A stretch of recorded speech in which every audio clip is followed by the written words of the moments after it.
তোমার সাথে আমার কিছু কথা ছিল। বলো। না মানে এখানে কিভাবে বলি, বাইরে চলো।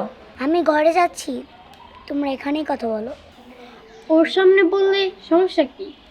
না মানে ছোট মানুষ তো, তাই বলতে চাচ্ছি। মা পড়ি একটু এদিকে আয় তো।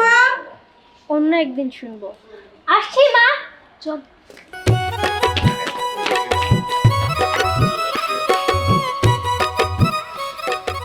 শুনতে যেহেতু চেয়েছো, তাহলে আর দেরি করবো না। কালকেই তোমাকে এক জায়গায় নিয়ে যাবো।